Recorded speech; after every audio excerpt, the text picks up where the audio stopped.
Bismillahirrahmanirrahim. Alhamdulillahi rabbil alamin was salatu was salamu ala khayri khalqi Muhammadin wa ala alihi wa sahbihi ajma'in. Amma ba'd. Assalomu alaykum va rahmatullohi ta'ala va barakatuh. Mana kechagi suhbatimizda birodarlar, siz bilan biz taqvo haqidagi darsimizni bir shoshilish tugatib qo'ygan bo'ldik, lekin aslida ko'proq vaqtni egallashlik kerak edi.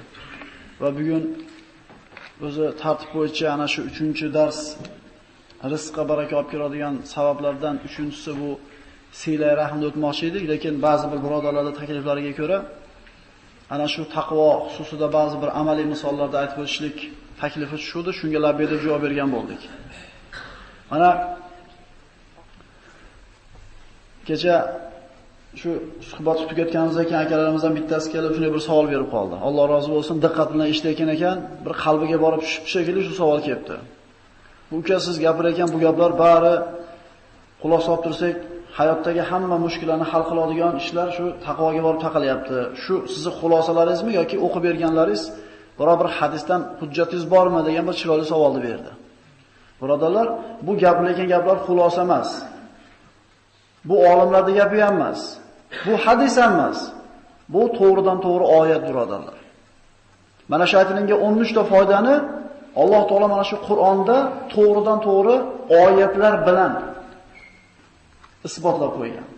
Mana ana shu oyatlarni adresi bilan qiziqadigan birodarlar bo'lsa, mana aytib beramiz.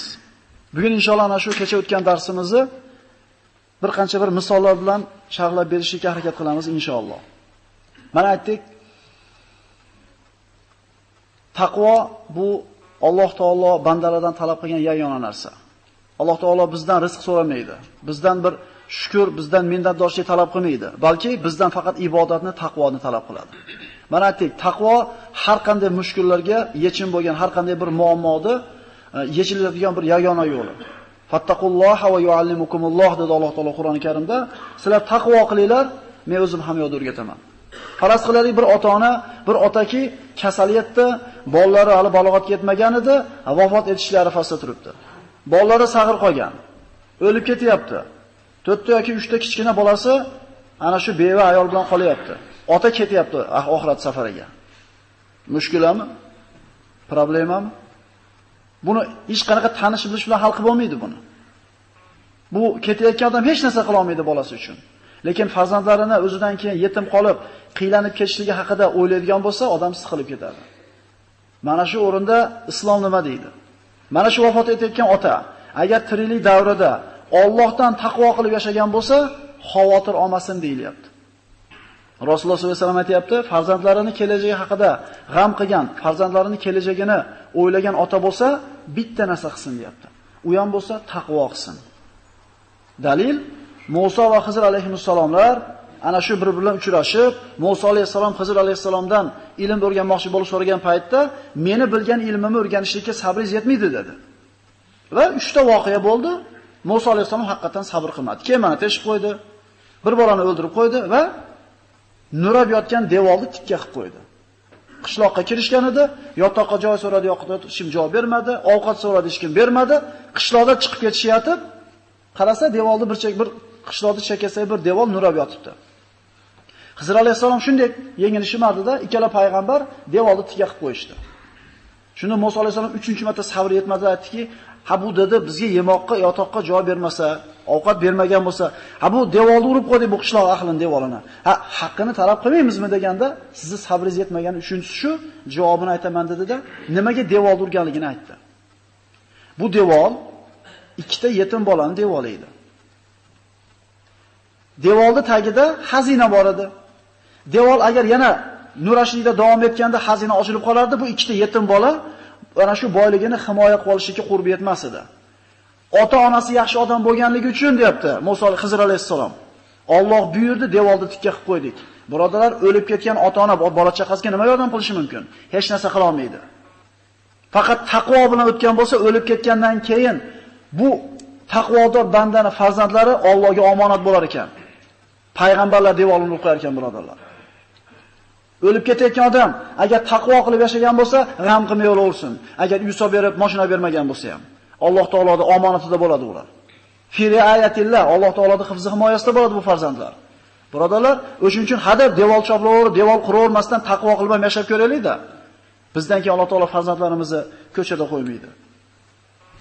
Mana aytdik, taqvo bu payg'ambarlarning yo'li, avliyolarning yo'li. Darslarimizda birinchisida aytdik, Alif lam mim zalikal kitab la royba fi hudal lil muttaqin. Bu kitob taqvodorlar uchun chiroq, haqiqat yo'li, chiroqni yo'ldagi qorong'ulikni yoritadigan chiroq dedik. Taqvodorlarga yo'l ko'rsatadi bu Qur'on dedik. Ya'ni birinchi kelayotgan oyatlarga e'tibor beraylik-da. Taqvodor bo'lsang, ine Qur'on senga ta'sir qiladi, deyapti. Ine senga yo'l ko'rsatadi, deyapti.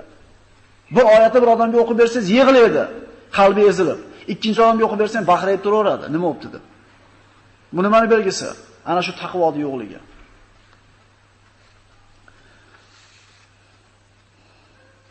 Mana aytdik, taqvo qilinglar, Alloh o'zi ilm o'rgatadi dedik. Fattaqulloha va yuallimukumulloh. Qur'ondan oyat, birodarlar. Imom Azamni gapirib o'tdik. Ana shu ikki bir-biriga yopishilib qolib tug'ilgan, bittasi o'lik, bittasi tirik chaqaloq. Alloh taolo o'rgatuvdi, ikki og'iz so'zi bilan hozirgi kundagi doktorlar ajratolmayotgan narsani ikki og'iz so'zi bilan ajratib qo'ydi, birodarlar. Biz taqvo qilaylik. Allohning aytganidek yashaylik-da. Uhud kuni musulmonlardan 50 tasini Rasululloh sollallohu alayhi vasallam rumotga qo'yib qo'ydi. Orqani himoya qilib turinglar dedi. Biz yengsak ham, yengilsak ham, qirilib ketsak ham, o'lja olib yutsak ham, o'rninglardan tushmanglar, mendan to buyruq kelmaguncha dedi. 50 ta kamonchi Rasulullohning gapiga labbay deb javob berib taqvo qilib turishganida, Xolid ibn Valid orqada otliq qo'shinning boshlig'i edi. 3 marta harakat qildi musulmonlar orqasidan o'tib urishlikka. Lekin ana shu 50 ta kamonchi taqvo qilib payg'ambarga gapida xo'p deb turganda 22 minutda, birodarlar, 7 marta bayroqdan tarishgan ekan Uhud g'azotida musulmonlar. Tasavvur qilaylik-da. 22 minutga, 23 minutga qolmasdan har 2 minutda bayroqni bittadan ontarishga o'rgan ekan. 7 marta bayrog'i yiqilganidan mushriklar sarosimaga tushib qochib qoladi. Yarim soatga qolmasdan jang tugadi, birodarlar. Nimaga musulmonlarga Alloh bunaqa yengil g'alabani berdi? Chunki taqvo qilishuvdi. Rizq topishlikning ham yo'li shu. Taqvo qilinglar, rizqinglarga baraka beraman, deyapti. Rizqni Allohning huzuridan istaylar, ibodat qilishligi bilan, deyapti. Ha, endi 22 minut borgan, yarim soatda ana shu jang tugadi. Musulmonlar mushriklarni quvib qarab ketib qoldi. 50 ta kamonchini esliklari aytdi. O'ljadan qolyapmiz dedi. Dunyoga bo'lgan muhabbat u yerda bir avj olib ketdi. Yuringlar, o'ljadan olib qolaylik dedi. Ba'zi bir sahobalar aytishga, "Ey, Rasululloh nima degan? Mendan buyruq kelmaguncha jilmanglar, qirilib ketsak ham, yutsak ham" degan desa, ta'vil qilishdi. Mana bo'lsa kerak u. U bunday bo'lganda bo'lsa kerak, hozir bo'laversa kerak demaga deyishgan ekan. Rasululloh urush bo'layotganda tushmanglar dedi. Urush tugadi. Yuringlarda o'tdi. Taqvodan tushishdi, Alloh taolo naq g'alabasini mag'lubiyatga aylantirib qo'ydimi? Qaranglar, taqvoda turdi, g'alaba naq bo'ldi. Birpasda bo'ldi. Taqvodan tushuvdi, Alloh taolo shunday g'alabani mag'lubiyatga aylantirib qo'ydi. Jazoladi Alloh taolo bandalarini. Musulmonlar yengildi, mushriklar yengdi, 70 ta sahoba shahid bo'ldi, ularning jussalarini musla qilishdi. Hamza ibn Abdul Muttolib jigarini chaynadi, Hibbit utib olib qaytishdi mushriklar. Hamra Rasad ketganda to'xta dedi mushriklar. Muhammadni o'ldirmadik dedi. O'lja olmadik dedi. Madinani fath qilmadik, hech narsa qilmadik biz hali dedi. Yuringlar dedi, istig'ida bosamiz dedi. Musulmonlar ham jismoniy ham ruhoniy bir mag'lubiyatga uchrab, yarador bo'lib Madinada turgan paytda Alloh tomonidan buyruq keldi. Mushriklar orqasidan quvinglar qo'shin bilan dedi. Mag'lubiyatda turgan sahobalar taqvo qilib, qiyin bo'lsa ham payg'ambarning gapiga xo'p deb chiqdi. Mushriklar orqasidan qo'shin bilan chiqishdi. Hatto shu darajada bo'lgan ekanki, ba'zi sahobalar bir jismonan bir zaiflashib, yarador bo'lganligidan tuyaga shotiga o'tkazib ko'tarib chiqarishib qo'ygan ekan. Lekin shunday qiyin ahvolda taqvo qilishuvdi, Alloh taolo narigilarni qalbiga qo'rquv soldida, ular qochib ketishdi. Aylanib kelib oqibatda mag'lubiyat g'alabaga aylandi. G'alaba bo'ldi taqvo bo'lganda. Taqvo yo'q bo'ldi, mag'lubiyat bo'ldi. Mag'lubiyatda musulmonlar taqvo qiluvdi, Alloh taolo g'alabaga aylantirib qo'ydi. Yana qanaqa misol kerak? To'g'rida, qarzlarimizdan qutulguncha, ishlarimiz bir joyida kelguncha kechasi nafl namoz o'qiymiz. Keyin ishlar yaxshi bo'lib ketgandan keyin nima deymiz? Bo'ldi. Endi shunday ketadi hammasi. Taqvo qilgan bandaga Alloh taolo mahrojni beradi dedik. Va man yattaqilloha yaj'al lahu mahraja. Damashqda shu Misk degan ko'cha bor ekan, Allohu a'lam. Tarixi bor ekan shu Misk deb nomlanishligini. Mana xushbo'y narsani Misk deyiladi bizda, mushk deymiz biz. Damashq ko'chalarining birida ana shu salaf solihlarning davrida bir attor yigit bo'ladi. Yoki ana shu arshi malolandirdiku, ko'tarib yurib material sotib yuradiganlarda. Ana shu matosini ko'tarib uyni savdo qilib yuradigan bir yigit bo'ladi.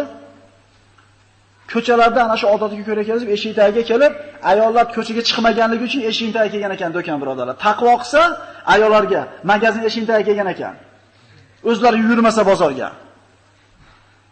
Ana shunday savdosini qilib yurgan paytda bir ayolni eshiging tagiga chaqirganligiga qulog'iga tushadi va boradi. Borganda ichkariga kiring, ichkariga kirganingizdan keyin olaman deydi. Hali yigit ichkariga kiradi. Hali ayol eshikda shunday bekitadi-da, erim moncha muddatdan beri yo'q, men bilan deydi, zino qilasan deydi.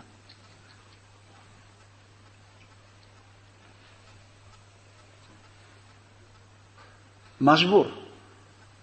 Nima qilay endi iloji bo'lmay qoldi deb qo'ymadi. Aytdiki, agar sen chiqib ketaman desang, hozir baqiraman, meni uyimga bostirib kirdi, tajovuz qildi, o'ldirmoqchi bo'ldi, zino qilmoqchi bo'lsa, endi o'ldiriladi bu. Zino qilay desa, Allohdan qo'rqadi. Qilmay desa, bu yerda tuhmat turibdi. Mushkulami birodarlar? Bu mushkuladan kim chiqaradi insonni bu o'rinda? Faqat Alloh azza va jalla chiqaradimi? Fattaqulloh va yuallimukumulloh. Va man yattaqillaha yaj'al lahu makhraja. Allohdan qo'rqinglar deyapti. Har qanaqa muammodan chiqib ketish yo'lini o'zim ko'rsataman dedi. Nima qildi yigit? U dedi, bu dedi, dod solaman dedi. Hozir har qanday qilsa bu qiz nima, bu ayol haq bo'lib chiqadi.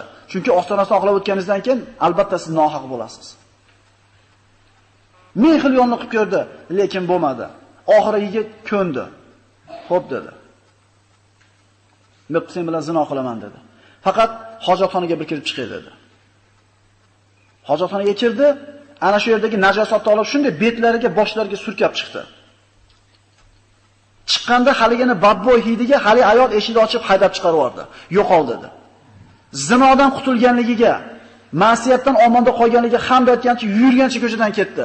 Yuzidagi najosat mushki ambarni hidini taqatib turar edi. Birodarlar, bu payg'ambar zamonida emas, keyingi davrda bo'lgan. Bu avliyo, sahoba yoki bo'lmasam siddiq emas, oddiy bitta yigit bo'lgan. Lekin taqvo qildi, Alloh nima qildi? Mahrojni berdimi? Birodarlar, bu amaliy misollar. Endi kitob yozib qo'yganda demaylik, bu bo'lgan ishlar birodarlar.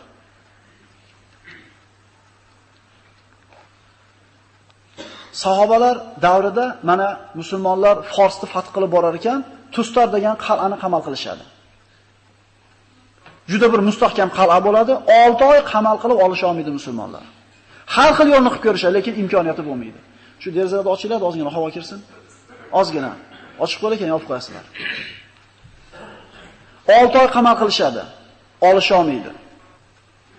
Shunda Sa'd ibn Abi Waqqos roziyallohu anhu amir bo'ladi lashkarga. Bir kishi keladi. Yuziga niqob to'sgan. Men deydi, qal'ani qanaqa qilib ochishni yo'lini bilaman deydi. Men aytgan ishni qilinglar deydi. Qilishadi. Nima deyshadi? Nima deydi? Ana shu qasrning ichiga tosh otadigan palahmoniga o'tkazishadi-da, qilich bilishini o'zini olib turib otishadi. Tunda uchib qal'aning ichiga tushadi. Devor baland, chiqishni iloji yo'q, kunduzi qamal qilyapti, 6 oydan beri natija bo'lmayapti, ichiga tushdi. Birodarlar, bu Allohdan taqvo qilganligi uchun kelmayaptimi shu ishga? Chunki irg'itganda suvga tushadimi, o'tga tushadimi, dushmanning oldiga tushadimi, lekin Allohga tavakkul qilganidan, Allohni rozi qilaman degan g'ami borligi uchun shu ishni qildi. Bir qancha muddatdan keyin otishib o'rgandan keyin Allohu akbar deb qal'aning eshigini ochdi, musulmonlar fath qilishdi. Juda katta o'lja tushdi. Shunda Sa'd ibn Abi Waqqos aytdiki, har bitta Ayshaydagi jangchini o'ljasini bergandan keyin niqob egasi ham kelsin dedi. Eng katta ulushni shu olish kerak. Chunki 6 oydan beri necha mingta musulmon qilolmayotgan ishni bitta o'zi qilib qo'ydi. Lekin nima uchun Alloh shu imkonni berdi unga? Mana hozir eshitamiz nima uchunligini. Bir necha kun kelmadi hali niqob egasi. Kim? Hech kim bu kishining kimligini bilmaydi. Oxiri amir buyurdi. Niqob egasi kelsin dedi. Amirga itoat qilishlik vojib. Shunda Sa'd ibn Abi Waqqosning chodiriga bir kishi kirdi, aytdiki, "Ey Amiral Mo'minin" dedi, "Men u kishining kimligini bilaman" dedi. U kishini deydi, 3 ta sharti bor, shu ishini shartini bajarsangiz, oldingizga kelar ekan deydi. Nima u? U kishini kimligini aytmaysiz ekan. Tarix kitoblariga yozdirmaysiz ekan. Shu Allohning o'ljasi hammi dekin, shu 3 ta shartni qo'yadi, uchala shartida tamomiy ixlos. Birodalar, haqiqatan tarix kitoblariga oltin harf bilan yozib qo'ysa bo'ladigan ishni qildi. Lekin taqvo qilganligi uchun mukofot kutmayapti bandasidan. Alloh uchun qildi. Qabul qildim degani menman o'sha kishi deydi. Hazrat Umar Sa'd ibn Waqqosdan so'radi-keyin xalifa, ayt deganda aytmayman deydi. Bitta Sa'd ibn Waqqos bu kishining kimligini biladi, o'zi bilan go'rgab ketadi u kishining ismini. Hazrat Umar duo qilar ekan. Hazrat Umar birodarlar, tirikligida jannatni biletini qo'liga olgan. Payg'ambar u kishidan rozi bo'lib ketgan. Shayton va kechadan kelsa, Umar kelsa teskari qilib ketadigan Hazrat Umar duo qilgan ekan. Parvardigor, qiyomat qoyim bo'lsa, meni niqob egasini yonida tiriltirgin degan ekan. Qilgan ishini yaxshi ko'rganligidan, ixlos, bu tamomiy ixlos bu. Shu qilayotgan ishida Allohga bo'lgan taqvo bo'lgan ekan, Alloh qal'ani eshigini u kishiga ochib bergan ekan. Minglab akalar, minglagan odamlar bozorlarda yuribmiz, rizq degan eshikni fath qilamiz deb ocha olmayapmiz. Bitta taqvodor bo'lsin. Jolut qo'shiniga Tolut qo'shini keldi. 314 ta yahudiylar Shamuel alayhisalom bilan Tolut ismli podsholar tomonidan keldi. 314 ta, milliontadan 8000 tasi chiqdi. Amaliklar bilan urushgan yahudiylardan. U 8000 tadan Urdun daryosini kesib o'tayotganda 314 ta qoldi. 314 ta ana shu Jolutni qo'shiniga ro'para kelganda la taqatan al-yawma bi Jalut va junudi. Bugun kuchimiz yetmaydi deyishdi. Shunda ichida iymoni bor, taqvodor bandalardan 5-6 tasi bor ekanki, "Ey, tizzalar qaltiramasin. Qancha oz jamoalar katta jamoalarni Alloh izni bilan yenggan. G'alaba son bilan, qurol bilan bo'lmaydi, taqvo bilan bo'ladi" deb turdi. Shunda Jolut chiqdi nariyadan, kofirlarning kattasi. Kim men bilan yakkama-yakka olishadi? Hech kim chiqmadi birodarlar. Bo'yi ham yo'q onida. Qurol aslahasi ham joyida edi. Bu Banu Isroil kichkina edi bo'yi hammasini. Qurol aslahasi ham yo'q edi. Necha ming kilometr yurib kelgan edi. Kim men bilan chiqadi deganda 16 yoshar yigit chiqmadimi birodarlar? Men dedi. Taqvo qilgan uchun chiqdimi? Milliondan 8000 ta. 8000 dan 314 ta. 314 tadan 20 ta. 20 tadan bitta taqvoga loyiq odam bor ekan, 3 ta toshni otib o'ntarib berdi Alloh taolo. Birodarlar, biz pushka bilan otib ocha olmayapmiz u rizq degan darvozani. 24 soatlab hujum qilyapmiz, ocha olmayapmiz u eshikni. Taqvo qilaylik-da, bitta odam nima qilgan harakat bilan ochiladi Alloh bersin.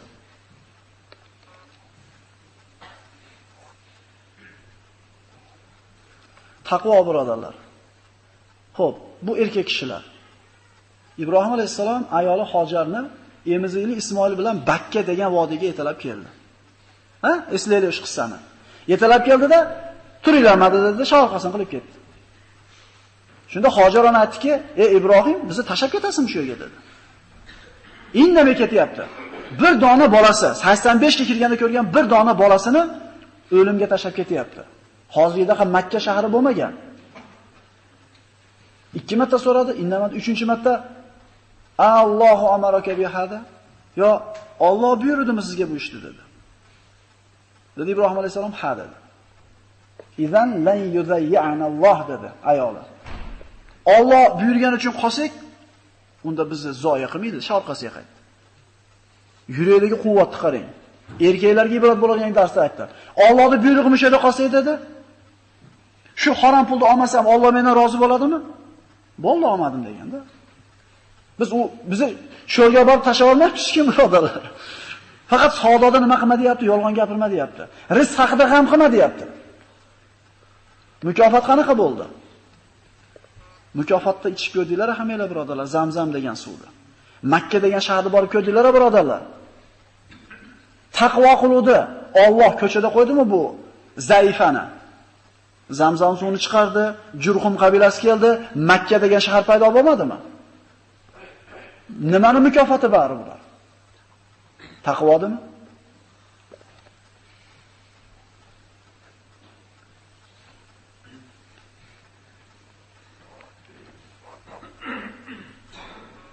Abdulloh ibn Huzofa Sahmiy Mana sahobalardan.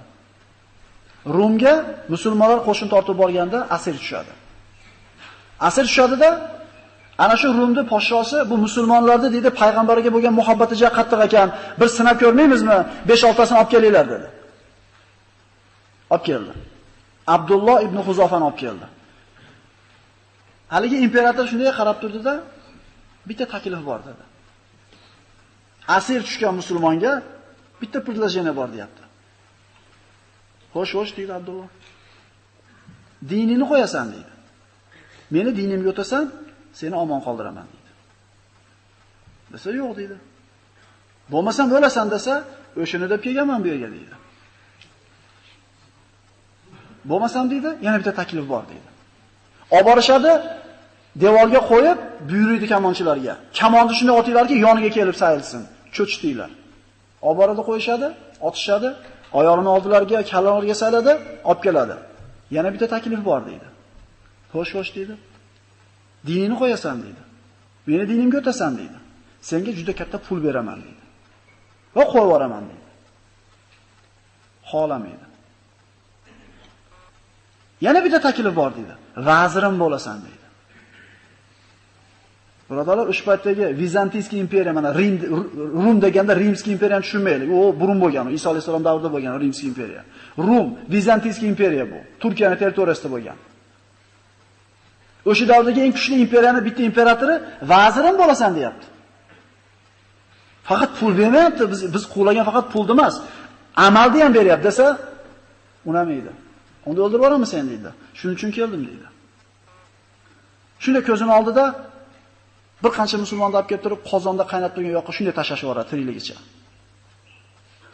Qovjirab, suyagi terisidan go'shidan ajrab ketadi.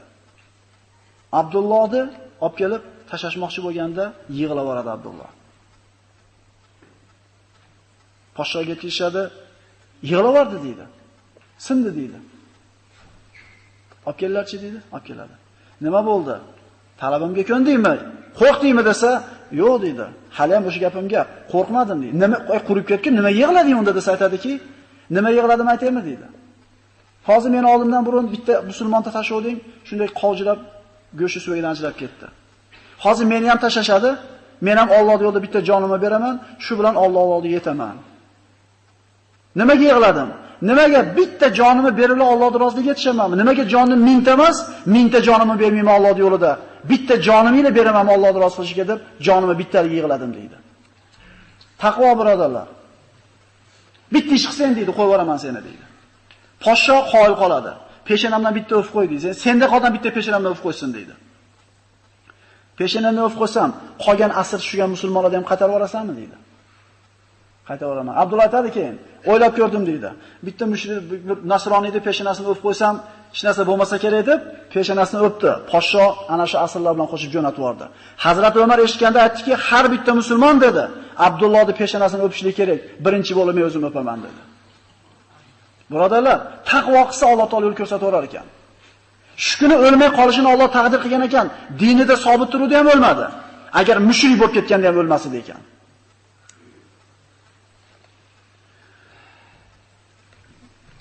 Alloh taolo dushmanlarning makr hilasidan omonda saqlaydi dedik. Hajjoj ibn Yusuf mana qonxo'r xalifalardan bo'lgan. Juda ko'pchilikka zulm qilgan. Ana shu o'zini shahrida katta bir qasr quradi, katta bir bino qurib, nohata bir ziynatlar bezab qo'ygan paytda aytadi, "Moqtaylar buni" deydi, hammalar deydi. Shu yerdan keyin bari Hajjojdan qo'rqqanlar saroyda maqtab ketishadi. Binosini qarang, ustunini qarang, kalvagiga qarang, peshqarasini juda maqtaydi. Shunda Hasan Basri shunday turadi-da, "Sizlarga voy bo'lsin" deydi. Firavn bundan ham kattaroq qurgandi deydi. Firavn bundan ham mustahkamroq qurgandi. Juda yomonlaydi shu qilgan ishni. Hamma dahshatga tushadi. Hajjojga bu gap yetgan paytda, "Senlar" deydi, "bitta Hasan gapirsa gapini qaytarisha olmadingmi? Shuncha ham bo'lib turib, Hasanni qonini ichiraman hammenga" deydi. Chaqirtiradi qatl qilishlik uchun. Hasan Basri kelganda Allohga tavakkul qiladi, taqvodor banda bo'lgan. Mushkuliga kelyapti. Mushkulidan qanday chiqaryapti Alloh? Kelishligiga chopaman, otaman degan Hajjoj qo'sh qo'llab, ikki qo'llab kutib, to'riga o'tkazib, bir pera choy berib, muomalasini zo'r qilib chiqarib yuboradi qaytarib birodarlar. Ahmad ibn Hanbal Qur'onni maxluq deysan deb xalifa majbur qilgan paytda, unamasdan maxluq emas, Allohning kalomi degan paytda o'limga hukm qiladi. Olib kelgunga qadar Ahmad ibn Hanbalni qatl qilishlikka xalifa o'zi o'lib qoladi. Bu mushkullardan kim chiqaradi, birodarlar? Bu amaliy ko'rinishlari bu. Biz nima qilaylikki, biz taqvo qilib hayotimizni ko'rmayapmiz shu natijasini. O'shuning uchun quruq gapga o'xshayapti nazarimizda. Zamonamizda bo'lgan birodarlar, Ahmad Kishki, Abdulhamid Kishki, ikki ko'zi ko'r bo'lgan olimlardan bo'lgan, Misrlik bo'lgan. Shu kishini qamashgan dini uchun, azoblashgan. Shunday azoblashganki, itni kirgizib yuborgan, quturgan itni. Kirganda hali it Abdulhamid Kishkida tolashga mo'ljallangan it tegmaydi u kishiga. U kishi namoz o'qiganda yonboshga o'tib turadi. Abdulhamid Kishki ovqat olib kelgan paytda yarim ovqatini itga surib beradi, sindirib nonini. It yemay surib qo'yadi Abdulhamid Kishkining oldiga. Buni ana shu qo'riqchi bo'lgan, keyin mana shu ishdan pushayman bo'lgan soqchilar gapirib bergan bu narsani. Abdulhamid Kishk bavul qilsa, siydigini yalab kunni o'tkazgan it. Hattoki it uni tolamayotganligini ko'rganda, soqchilar olib chiqib ketgani kirganda it Abdulhamidni himoya qilib ularga tashlanadi. Birodarlar, taqvo qilganda Alloh taolo mana shunday bir kalomatini ko'rsatib qo'ygan. Bu mana shu biz 20-asrda bo'lgan ishlardan. Agar u yoqda uzoqda bo'lgan desak, mana kechagi bo'lgan davrlar, birodarlar. Har qanday mushkullardan Alloh chiqargan. It olib chiqib ketayotgan, olib chiqib ketishga kirgan it tashlanib turib olganda Abdulhamid itinga aytdi, "Bu sirada itinglar" dedi. Shunda Abdulhamid bir og'iz gapiradi: "Ey Allohning mahluqi, chiqib ket." Chiqib ketyapti, itni yig'laganini rivoyat qilishadi, birodarlar. Ko'zidan yosh oqqanligini mana shu soqchilar rivoyat qiladi. Bu nimani belgisi? Taqvo qilinglar debdi Alloh. Har qanday mushkuldan chiqarib, biz bor yo'g'i shu pul uchun taqvo qilib qo'ysak ham katta gap bo'lyapti. Bu pul melichidi, birodarlar. Haligi yog'och usta randani stanogiga yog'och haydayotganda to'pon tushadi tagidan. To'poniga qiziqib randalaydimi yoki romi tekis bo'lish uchun randalaydimi? To'pon uchun randalayotgan duradgor ahmoq bo'ladi. U xolamasa to'pon unga qoladi, tushadi. Zo'r to'pon chiqyapti deb turib. Biz Allohni rozi qilishlik uchun taqvo qilaylik-da. Bu rizq melich, birodarlar. Mayda arzimagan narsa, lekin shuni boshimizga kiyib olganmiz problema qilib. Tushundinglarmi? Rizq uchun taqvo qilmaylik biz. U o'z-o'zidan keladigan narsa. Hali velosiped tepsiz pedal aylanadi-yu. Dastlab o'tirgan bola pedal aylanganiga qarab borib velosipedni tumshug'ini devorga soladi. Chunki aylanganiga qiziqadi. Oldiga qaraversin, bu aylanaveradi o'zidan o'zi. Biz o'ylanadigan narsa emas rizq bu. Taqvo qilinglar, men o'zim o'rgataman deyapti Alloh azza va jalla.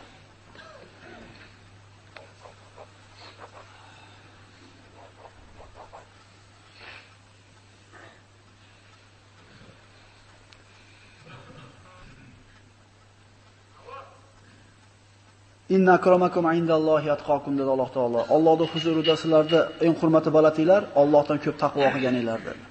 Mana birodarlar, bu Alloh esimizga solgan ba'zi narsalar. Agar tarixni gapiradigan bo'lsak, qaraydigan bo'lsak, to'liq yotibdi. U tarixda nomi tarix kitoblarida qolgan kishilar taqvo qilgani uchun kitobda qoldi ularda. Nima demadinglar? Qancha podshohlar, qancha bir boyvachchalar kelib ketgan.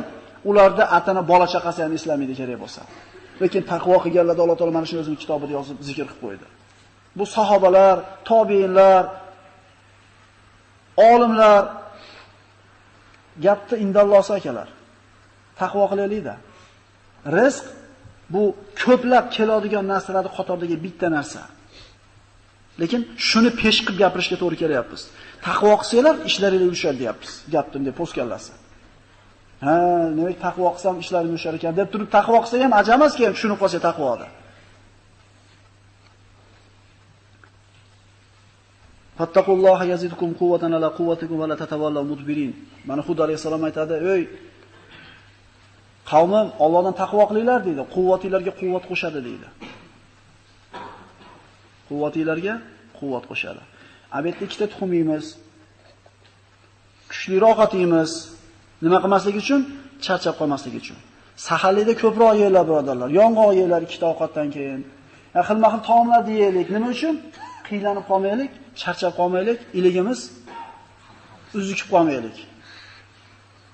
Taqvo qilaylik-da, birodarlar. Saxalik qilmasiz ham qoningiz to'g'ri yuraveradi. Kim to'g'rizadi qorinda? Biz ovqatga suyanmaylik qonimizni tikka turishlikka. Biz pulimizga suyanmaylik hayotdagi problemalarni hal qilishlikka. Taqvo qilaylik, Alloh taolo hamma narsamizni hal qilib beradi. Mana Alloh taolo mana shu oyat bilan tugatamiz. Agar ular deydi Alloh taolo Tavrot va Injilni qoyim qilishganida deydi mana shu Banu Isroil. Oyoqlarining ostidan ham baraka kelardi, ustlaridan baraka kelardi, lekin inkor qilishdi. Shu qilgan ishlar tufayli bizlarni azobladi deydi. Alloh taolo birga bo'ladi taqvodor bandasi bilan Nahl surasi. Alloh taolo muhabbati bo'ladi bandasiga, taqvodorlik bandasiga Tavba surasi. Alloh taolo do'st bo'ladi bandasiga, taqvolisiga Josiya surasi, Anfal surasi. Ishlarini yengil qiladi Alloh taqvoli bandasini Taloq surasi. Gunohlarini kafforat qiladi Taloq surasi. Xavf va xatardan Alloh omonda saqlaydi A'rof surasi. Yaxshi amallarini faqat taqvodordan qabul qiladi Moida surasi. Osmoni yerdan barakani yog'diradi A'rof surasi. Dushmanlarning makr hiylalarini o'zi nari qiladi Oli Imron surasi. Ilm beradi Baqara surasi. Najot beradi Alloh taolo Maryam surasi. Jannatni beradi Alloh taolo Naba surasi va xayrli oqibatni beradi Alloh taolo Toha surasi. Har bittasiga birodarlar Qur'ondan oyat bor. Hujjati eng kuchligi bu. Gap qisqasi taqvodor bo'laylik. Ikki dunyomiz obod bo'lishini xohlaydigan bo'lsak. Undan boshqa yo'l yo'q birodarlar. Assalomu alaykum va rahmatullohi va barakatuh.